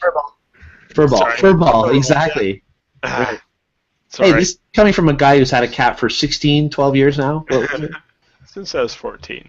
There you go. 38 now. Nice photo, though. It is a really nice photo. cute. My only thought and my only thing is about focus. Can you zoom in to the cat's face for me, please, Gabriel? No, that's not it. Apparently, no. There we go. So, can we see any definite point of focus? It's just a little bit of motion blur, I think. I think that's what it is, and this is what I was going to mention. If you look at the settings here, this was shot with a 24-105. It's an f4 aperture lens, and it was shot wide open. But there's only 1/50th of a second shutter speed. Now, if this is on a tripod, something in the photo would have been in focus, probably the basket. But I'm kind of thinking, Jordan, that this might have been handheld. Now, if you're watching the show, I'd love to hear your opinion and what happened here. But if it's handheld, generally a 50th of a second is a little bit too slow to compensate for your heartbeat and your breathing and your motion. A second factor to that would be if the cat blinked or moved its head in any way, a 50th of a second would also not be fast enough to prevent that motion blur. So, see, cats can stand still for a photo, but you can see if you look down here, that cat is smiling. which means that the cat knew that if it moved, it was gonna add some blur to the photo. And same as how cats are jerks.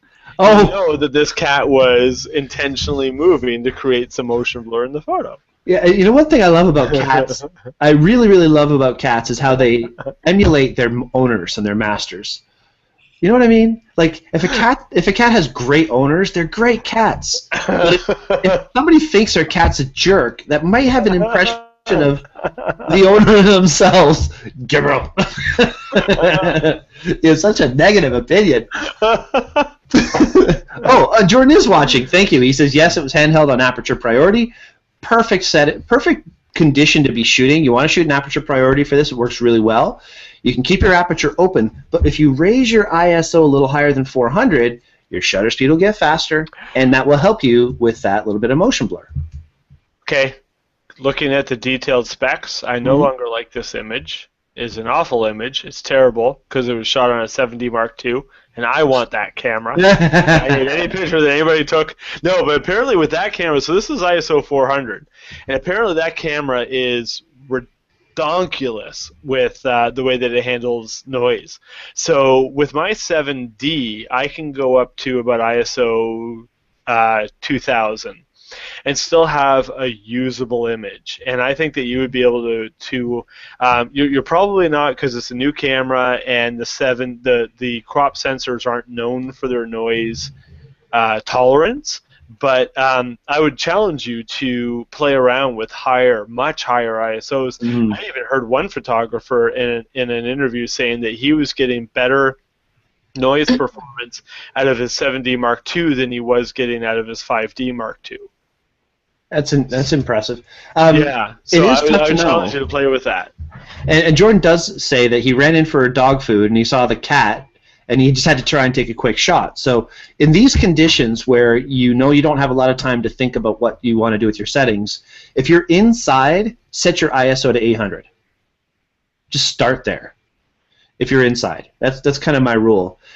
I will raise it up higher than that. Like, I will generally shoot up to 3200 ISO with the cameras that I own.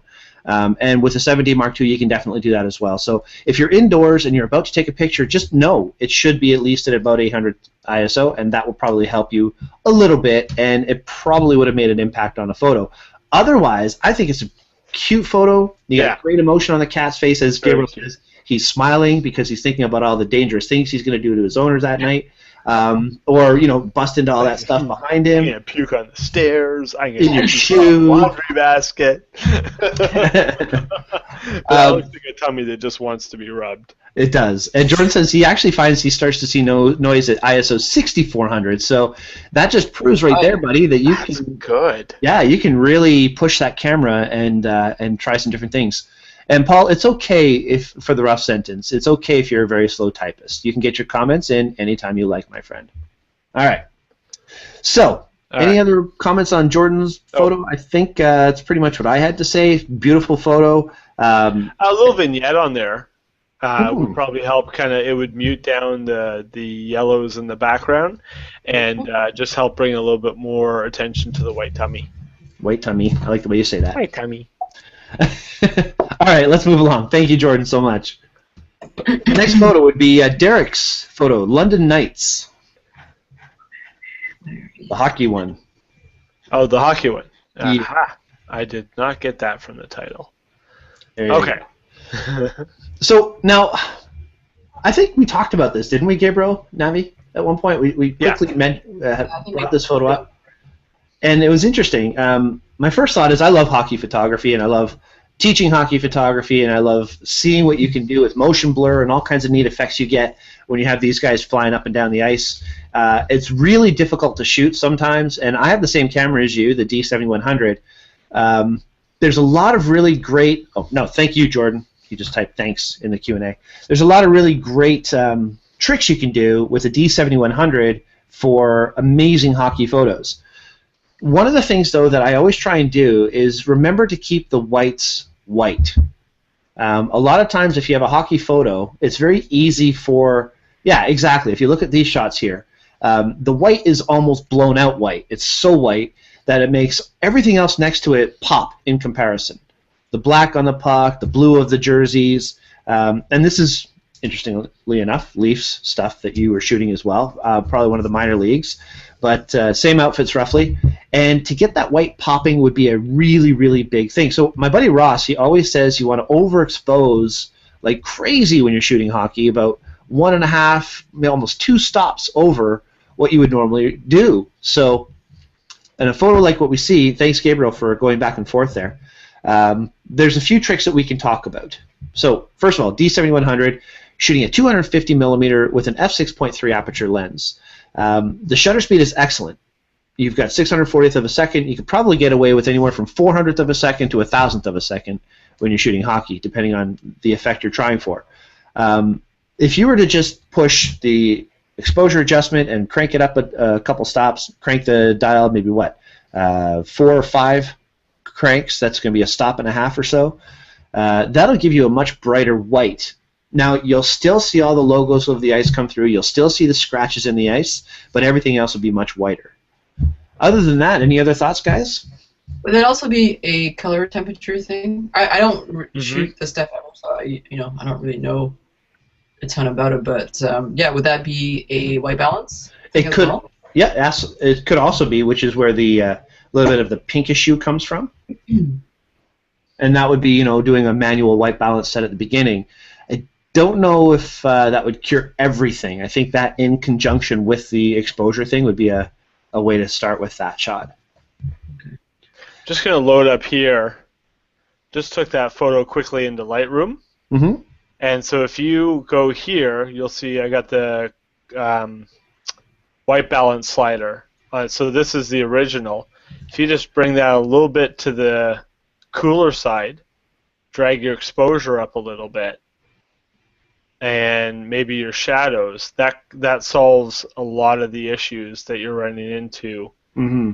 Bring your blacks down a little bit, and now you've got a picture that looks a lot like the. I mean, you've got a great picture here. You've got a great pose. Mm-hmm. You can see the name and the number really, really clearly, which is incredibly important because everybody wants to know, what player they're looking at, especially if you're selling parents' prints, right, or something like that. Good action on the skates. You can tell that there's motion, everything like that. What I would do, because I like to cheat, is I would clone that puck out of there and move it right there. But I cheat like that. See, that is cheating, in my opinion. Yeah, so it's a great photo. It just needs like literally 2 or 3 sliders in Photoshop in Lightroom to and it's hard with these arenas because a lot of times the color balance is different on the one side of the rink than it is on the other. So a lot of times I'll either make custom presets in my Canon C1 for the left side of the rink and C2 for the right side of the rink, and just sort of switch between them. Or if I have the luxury of doing it, then I'll just do the quick edits in post. Mm-hmm. Okay, well, we've got another shot to still go over for the photo critique, and this is from Glenn. Glenn's Canada Day photo. There it is. This is, again, something we can learn a lot from. In my notes, it's a really interesting photo. There's a lot going on. It's not often that you see the ERU squad in full gear. Actually, Shelley and I were walking around as well. In fact, I think I saw Glenn there. Glenn pops up everywhere I am. He was at the Platinum Blonde concert, which was really cool to see him there, and his wife. It was really interesting. He's really having a great time making new photos with his new camera. So we want to keep that encouragement going. We want to keep Glenn extremely happy about what he's doing. So what I love about the shot is that you don't see these guys. When I was walking around and I saw them, I was so intimidated. I just wanted to take pictures of them, but I didn't have the chutzpah. That's a Jew. You like that? That I can get out of there? The chutzpah to actually, take a picture of these guys. In fact, I thought it was Brian Smith when I first saw that one gentleman on the right there, but it wasn't. Needless to say, you don't know who Brian Smith is. He's a buddy of ours. He was a police officer in Toronto. Right. So, what could we do differently to improve a photo like this? Navi, any thoughts? And for me, that guy on the left there, who's rocking the Canada shirt, it's very distracting because I think the story here are the police officers, and then there's this casual stroller guy coming through, and he looks like he's almost like about to walk. Well, he is in the shot, but like he's walking through the frame. So I would probably try to crop him out, and keep the story focused on these police officers and whatever they're doing, because I don't think he's part of that sort of storyline. Mm-hmm. I agree, and I think what Gabriel's doing here is an interesting idea. Try a vertical crop and get the people, or potentially even a horizontal crop, and keep the gentleman on the far right as well. Yeah. The bigger SWAT guy facing us. That way you get a face in the photo too. Another technique you could try, and we're going back to the Bri-angle, which we've brought up a few times tonight, but not really called it the Bri-angle because I've been trying not to say Bri-angle. So we're not going to talk about Bri-angle per se, because the Bri-angle is kind of conceited when you say it, and I don't like saying Bri-angle very often. So did you get what I did there? No? Yeah, you just said Bri-angle like 32 times. Yeah, well, I'm trying to be discreet. Anyway, when we combine your focal length, your aperture, your proximity, all these things together, oh, Gabe, you're coming up with like all kinds of photos out of this one shot. Yeah, there's like 7 or 8 really good photos in here. Mm-hmm. Actually, that's really neat with the guys in the background and him, the single person with the background. That's actually a lot better than I was thinking. But my point was, if you could zoom in a little further, you'd blur out the people behind the fence. That would make attention focus more toward the grouping that you had. Or crop it and zoom in, and you're going to get rid of the gentleman in the T-shirt with that white T-shirt was drawing your eye way away from the photo. And I think what Gabriel's doing, though, is a little different vibe altogether, and it'll be interesting to hear what Glenn thinks of that kind of a crop compared to what we had in mind. I think when you crop it into and taking out that guy with the T-shirt, it's a totally different story. Mm-hmm. It's a lot more serious, a different tone. Whereas when you throw him in, it's kind of like, hanging out at the park, taking a walk, a dog, What would be even a better photo is to get these guys putting the guy in the T-shirt in all of their garb, like strapping their guns to them, putting their vests on them. I think he'd love that. That'd be a good photo too. Anyway, I find with these guys normally, I know they're intimidating, but I went to, every year we go to the York Region Safety Weekend down, I can't remember where it is, but they have like fire drills you can do with your kids, and the ETF is there showing their gear and stuff. And a lot of times if you're like, hey guys, you want to just line up and take a picture, a lot of times with these guys, I mean, they're there for community outreach. They're not there in full garb thinking that they're going to get shot in the chest. They're there for, to be friendly to the general community. If you say, can I get a picture of you guys, they'll line up and smile, and you don't have to be shy or intimidated by them. Mm-hmm. Or get candid shots of them. They'll just line up right for you. Yeah, as long as you're not like smoking a joint or trying to rob somebody, I think you'd probably be okay just walking up and asking them to take photos. What do you think? Yeah, that don't get their attention well in the middle of an offense. Right, right. Because that would just be bad.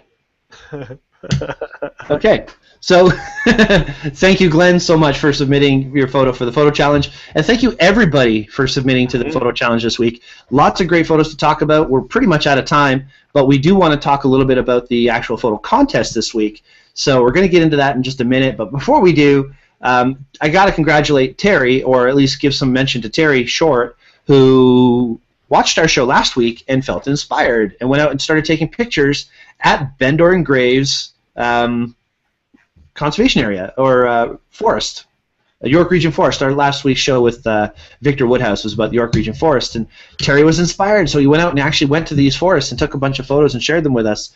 And Terry, excellent stuff. I really love the photo of the acorn that you shared with us, the textures that you got. I'm glad you were looking close at all the detail that the forest had to offer. But this acorn photo that you did, the depth of field is excellent. Your proximity, your composition, your exposure, your focus, just a really well done job. And it caught me off guard when I first saw it, but what do you guys think of this shot? Yeah, I really like that shot. That's the one that caught my eye as well. Mm-hmm. I love the composition and sort of the depth of field. Yes, for sure. And Although, I just sorry. Go ahead. It's a contender with this one here. I love this one, the hollowed out tree. Oh yeah. Which is really nice as well. But yeah, the acorn, it reminds me a little bit of your mushroom picture. Getting down on I've seen 1,000 pictures of acorns. Not a lot of pictures where you're on the same quote-unquote eye level as an acorn. Yeah, that pretty much sums it up. Excellent stuff. So thank you, Terry, for posting for that. Excellent stuff. I really appreciate it. And also, I want to give kudos to Paul Natali, who submitted his "What the Beep Is That" photo this week. And guys, remember the "What the Beep Is That" hashtag "What the Beep Is That." It's a photo thing that you can submit anytime. It's not a weekly challenge per se. It's just if you see something you think you could stump us with, then go ahead and post it. Now, Paul, this is the second week in a row that you've stumped us. I don't know what that is, and I really hope that if you're watching still, you chime into the Q&A and finally let us know. Let's see some of the guesses. A dried up steak, no. Molten metal, some sort. Nope, not even close. Try again. Fossilized vertebrae. Sorry, Mark Flinders, not a fossilized vertebrae. That's what I would have gone for. Yeah, well, you would have been wrong too. Fossilized bone marrow. Well, that's getting rather specific. Is that some type of geode? No, everybody's wrong. It's a mystery. Asked several people at work. It's driving people crazy. Period. 10,000. 1,000. BC. BCT 1. Wait, hang on. You're getting closer. I will tell you that it's from an archaic to woodland period, roughly 1,000 BC. Wow. Possibly a driving wedge, Mark says afterward. Did they have driving wedges at 1,000 BC? The original Scotland. Yes, that's exactly it. He says, if nobody guesses, I'll post the... Okay. It's Tuesday. I would post the answer. It's a rare artifact found in Mississippi Basin. It is from the archaic to woodland period from 1,000 BCE to 900 AD. It is a rare yellow ochre and noodle. Ochre noodle? Sure. Ochre noodle? Filled with yellow... Ochre. Yellow ochre is rarer than red ochre. It was used to... cave painting. Interesting. Okay. Women used it for decorating their bodies and men for war. Mark, you were getting close when you said it looks like some yellow paint, had some yellow paint on it. Ochre is used in making paint. Very interesting. So it's like a little paint canister for people when they're getting all made up for war. I thought it was an old piece of French toast. I thought it was a new piece of French toast. At least that's what my French toast looks like. This isn't a French toast. Anyway, that's really cool, Paul. Thank you. And keep on submitting your What the Beep Is That's, because they're really interesting. We do have some photos for our photo contest this week. We obviously don't have time to go through all of them and give a critique as we normally would. But we're going to at least say the winners for each category and give some new categories for next week's photo challenge, which I'm going to ask Navi to do right now. She can think of those challenges and post those in our comments and our thing, because we're so prepared. We have that information. I don't know. Let's make one Christmas. Christmas? There you go. Because that should be pretty easy. Christmas is always fun. That's the easy one, yeah. And the other one, abstract. Abstract. Yes, If no, you maybe want, so. yeah. How about for the hard or the difficult one, it'll just be solo. Awesome. Love it. Solo. Yeah. Solo. And not so low. Well, whatever. Interpret it however Mine you can want. be a picture of Harrison Ford. Han Solo. And if you're in a pond dressed like Harrison Ford, you can be Pond Solo. Pond Solo. Maybe not. Okay, so Paul says he's going to give us a little something easier this week, so we'll see how easy that is. Challenge us, Paul. It's all good. It's all good. Okay, so the winners for this week's photo contest, and I wonder if somebody has some sound effects already queued up. I'm ready. Awesome. Okay, so the winner this week for the learning is from our friend Robert, with his photo of the young person learning from a book. I thought that was a brilliant photo. And Gabriel, I think you need some cough medicine. I'm having mouse issues. Mouse issues. It's very cute, and this is what it's all about, learning. Now, the only point I want to make, if this was up for a photo critique, is the focus is on the books in the background, not necessarily on the young fellow in the foreground. Other than that, very cute shot, and thank you for submitting. The winner for After Effects, which was the harder challenge, is going to go to, this week, Rhonda Starr for her black and white photo. No. There you go. Navi, why don't you explain this one? What am I explaining about it? You're just saying why it won. Oh, it's great. I like it. I like the focus. I like that there's some sort of like movement. You can tell that these little pieces of whatever that those are called are have been blown off, and this is sort of the after effect of winter, I guess. Mm-hmm. Very cool. Yeah, I like all the textures in it. So this week's winners are Robert and Rhonda, and you guys are each going to win yourselves a lens pen. Robert, you're going to get the big guy, and Rhonda, you're going to get the little guy. So come on and see me at Henry's. Well done, and I'll hand those over to you. Very good. Okay, so Gabriel, we are going to do our quick tip of the week, and that's why I wanted to rush through the photo challenge just a little bit, because your quick tip is actually a good one for people to have this time of year. So okay, so if you're I'm gonna make this really quick because I forgot we were doing this. Okay, so if you are a subscriber to Photoshop CC and you have an Adobe account, which you obviously had, there was just an update released last week where you can create a collection. So let's say you just took a bunch of pictures for a customer and you want them to go over some of the images. You can create a collection in Lightroom and click on share or sync. Sorry, sync that collection here is the shortcut to sync that collection. And once you've done that and you go into grid mode, so this is just a quick collection that I created with some wedding photos that I've done. Are you trying to share your screen right now? Because we don't see anything. Is it not sharing? Okay, is it sharing now? Yes, it is. Okay, all right. Perfect. So here are my catalogs and then my folders, and underneath there are my collections. And I've created a quick collection called Wedding Advertising. And you'll notice here, if you can see, there's a little double-sided arrow on there. So if you click on that, so this is an album here, Best of 2013. It's just got sort of a empty box next to it, but if I mouse over it, that little double-sided arrow comes up. If I click on that, it will synchronize that album with that collection with Lightroom Mobile, right? So then you can do quick edits and selections on your iPad. But a new feature that they just added in the last update is once you have that synchronized, you'll see this new share button up in the corner here. Now, if I click on that, it says generating URL.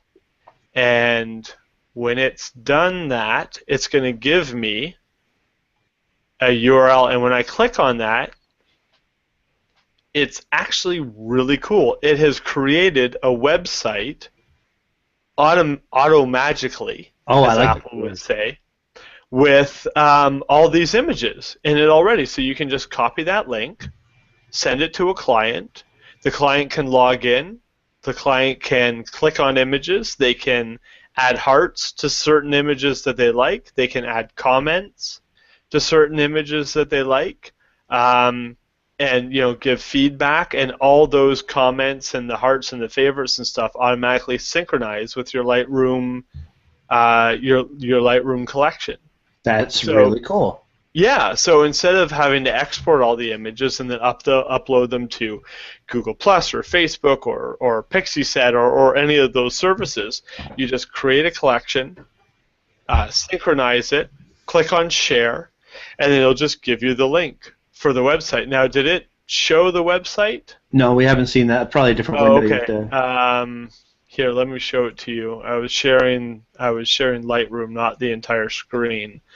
So can you see the screen now? It's just, yep, there it is. Okay, so this is the website that it creates. I'm just going to refresh because there might be a couple more images to it. So I clicked on share, and right now it's slowly adding more images because it's still uploading them to this website. Mm-hmm. But it's in this nice collage feel. Customers can click on it, get full-size resolution images.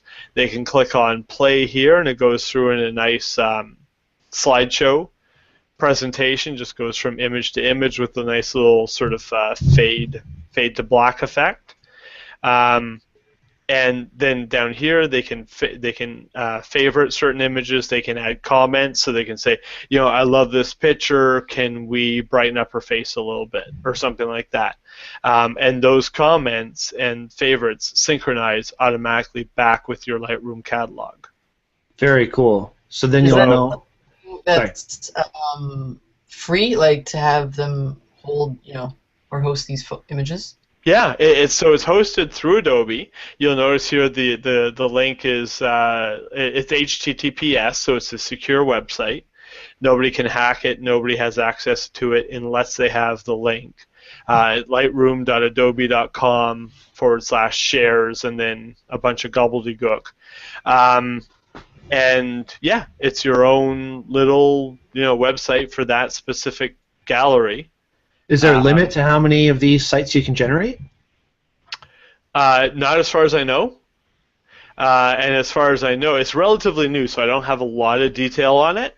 But as far as I know, there's no limit to the amount of images that you can put in it. But there may be, but it would seem silly for them to put a limit if their primary reason for this is for clients to proof certain images, and usually you give them a fair amount of images to select from.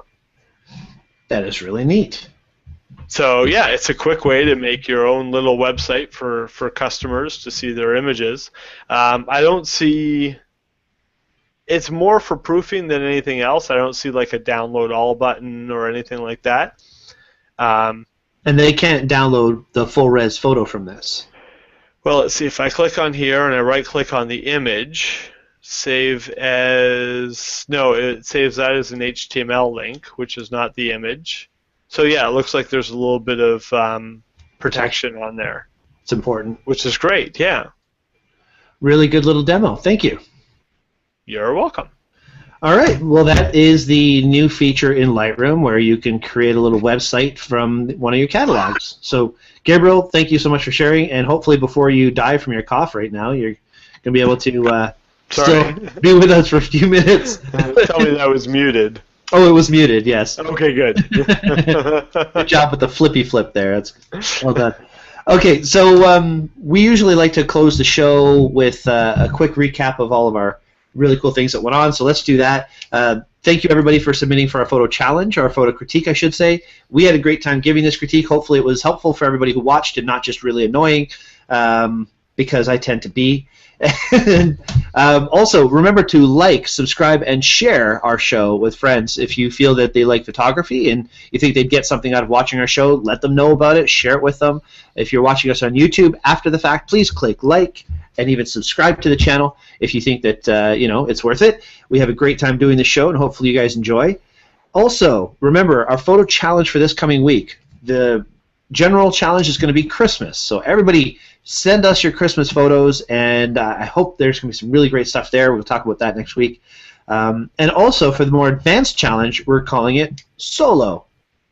Take advantage of that and do whatever you want to do. Next week, we have a great show, a great guest lined up. Ren Bostelar from Henry's. He was on our show previously, where he was a product trainer specialist. Ren's got a little bit of a bump in pay grade now. He's now the head of the entire School of Imaging for Henry's, and he's going to come on our show to discuss the recent partnership with Kelby Training and how now Henry's is selling Kelby online courses, which is really cool. So Ren's going to be on talking about that. I'm sure we're going to talk about some product, considering that Ren is an employee of Henry's, along with myself and Navi. And so we're going to talk about some new products for the holidays, and then the final show of the year after next week will be our big Christmas party show. So we're going to have great prizes. We're going to have some great prizes. What the heck? Let's throw some great prizes. But we're going to talk about some great product. We're going to talk about some good deals. We're going to talk about some things that you might want to consider, like the brand new quadcopter that Henry's is starting to sell that you can pick up for like $350, which I'm so stoked about. These little things. They're the coolest things ever. Even cooler than the Phantom, because most people that are buying a quadcopter aren't buying it to be a professional videographer. They're buying it to have fun. So these guys here are much more reasonably priced. We're going to talk about those and lots of other cool things. Before then, let's give you our quote of the week. I find quotes to be very inspiring, and when you hear a quote from somebody who's accomplished and has thought this out, and you get inspired by these things, it's a lot of fun. So we try and end the show with a quote, and the quote for this week is, if I can get obsessed by anything, let's start again. I can get obsessed by anything if I look at it long enough. That's the curse belonging or being a photographer. So I can get obsessed by anything if I look at it long enough. That's the curse of being a photographer. And that was by Irving Penn. Now, the reason I put this quote in here is because it's just like everything. We've been critiquing photos, and it's so easy to obsess about every photo we share that you have to remember it's a photo that represents who you are. And if you like it, that's what you want to share with the world. So for all of the opinions that we've given tonight, ultimately it's your opinion that matters. So I hope you enjoy photography. I hope you keep on shooting and making these amazing images and sharing it with the Daytripper Photo community. And we love seeing it. So you guys keep on doing it. Gabriel, anything else to add? No, I think you summed it up. That was a perfect point that, all the opinions expressed tonight were ours, and if you disagreed with them, then you are right. And if you agreed with them, then you are right. Exactly. We got off easy on this one. Navi, anything else to add? No, I think you guys summed it up pretty well. Like, it's, photography, it's very subjective, right? Mm-hmm. So, what looks good to me, you might hate. What you love, like cats, not my thing. It's a good point. Brett is watching our show. I don't recall Brett seeing your name before, so thank you, Brett, for watching our show. He says, great show and awesome photo submissions. I agree about the photo submissions, and I thank you for enjoying the show. Hey, it's Brett. I know Brett. Hi, Brett. You know Brett? Oh, cool. Yeah, he's a great photographer, too, so, yeah. Yay, thanks for tuning in. That's very cool. Awesome. Well, thank you, Brett, and thank you, everybody. Gabriel, we've talked about your skills as a wedding photographer and event photographer. So where can folks hire you for their services? Well, if you want to hire me, shoot your special event or wedding or anything like that, you can contact me at the address that I always remember to put up at the end of the show, bousquetphotography.ca. or Gabriel at bousquetphotography.ca. You can see it on the little banner down there. Thank you so much. And I know you've got to get up early with your young man, so we're going to close the show pretty quickly. Doesn't matter what time the show ends, he still wakes up at 6:30. So weird. It is weird. I couldn't handle that. That's why I don't have kids. Navi, where can folks hire you for your amazing art as well?